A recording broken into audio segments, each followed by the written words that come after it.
So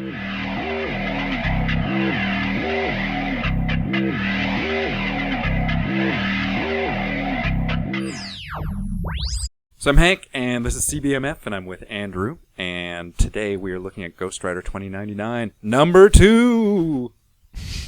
That's how you say it. The ghost of Hank? It's the ghost of Ghost Rider.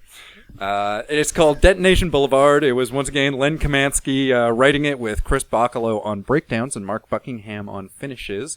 And I even wanted to note that it's Christy Shield with heroic age colors, because the colors are so good. Wow. We're not going to show any pictures, so it doesn't matter. Just imagine them. Imagine that it's so good.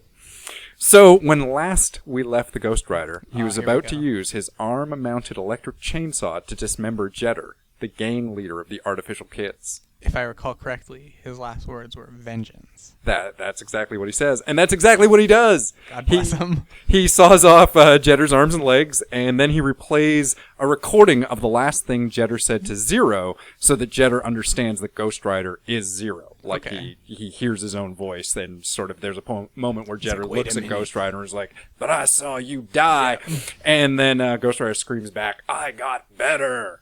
And that's throws him away. It was pretty awesome. I feel like I've heard that somewhere else since. I'm sure a bunch of people have used that. Then the cops show up, and Ghost Rider takes off, once again activating his cloak field so he can just drop off the radar altogether. And then we cut to an executive boardroom. It's the multinational corporation that is Demonics. The chairman, who appears only as a hologram, is really fucking angry. And he's saying this about how, first, an extraordinarily high-security file was stolen by some common data pirates, and now the Ghost Rider is disrupting their hold on law and order. They're just already cool with the fact that there's a Ghost Rider? Well, the guy even notes that the Ghost Rider's appearance is similar to the gang emblem of the data pirates who stole from Demonics.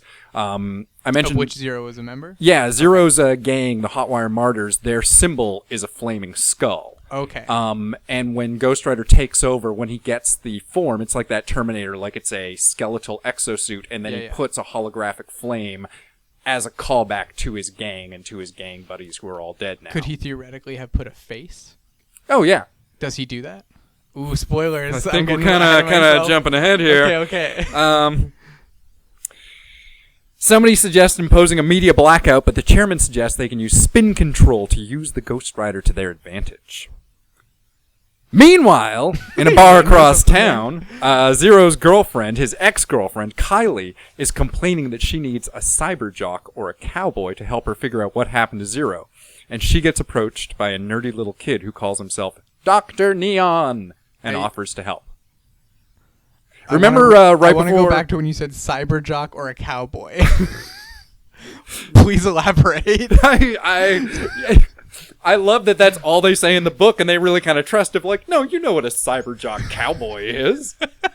You know, somebody who can surf data.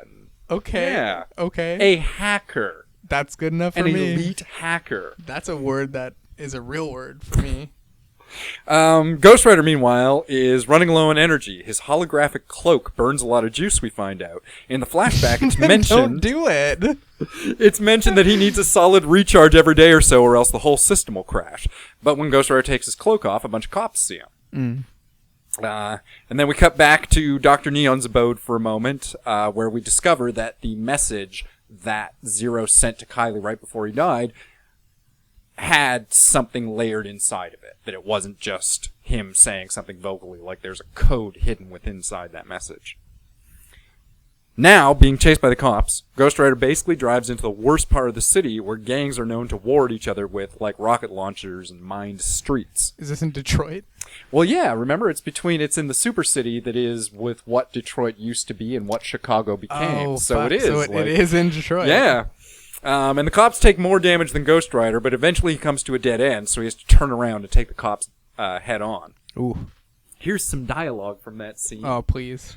Time to carve some pork. That was a terrible Ghost Rider. I don't know what that was. That's perfect. I think that was a clip from Nicolas Cage. I going back on it again, like, how many Marvel comics do you have where the hero character refers to the cops as pigs? I want you to find me how many mainstream Marvel comics have a sequence in that, because looking back on it, I think Probably this not is a lot. one of the only ones. I don't know. You know, Captain America, famous for his hatred of American institution. Here's some more Ghost Rider dialogue.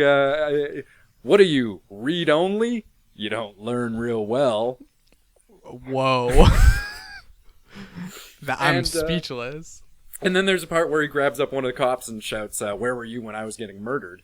And then you get maybe my favorite line from the whole series, where Ghost Rider picks up a cop, holds him up close to his face, and says, "Screw your justice. I'm making my own." And then throws the cop back down. That's pretty good. And that's when air support shows up along with an That's when air advanced supply tactical shows up. armor. Along with their advanced tactical armored unit. And Ghost Rider is told to deactivate all weapons and is given 5 seconds to comply. Oh, shit. And that's where the issue ends. Oh, my God. So it's like an action issue. Yeah. Okay, so it's pretty light on...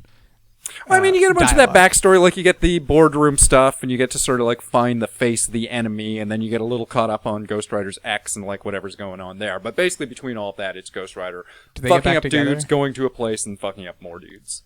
Him and his ex get back together? Come on, man, that's you Oh, gotta shit. save that for down the road. You're really trying to cut. I ahead know, on I'm trying this. to undercut this series.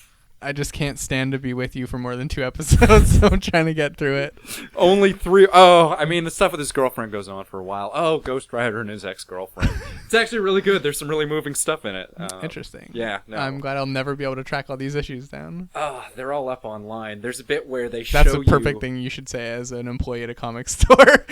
There's... I don't mind skipping ahead to this because we're probably not going to cover it, but there is a part where they travel inside Kylie's mind to her memory of the first time she slept with Zero. Okay. And Zero is leaving her apartment, and as he goes to pull his t-shirt down, the image of him is there's just a big hollow spot where his heart should be, where you could see through him.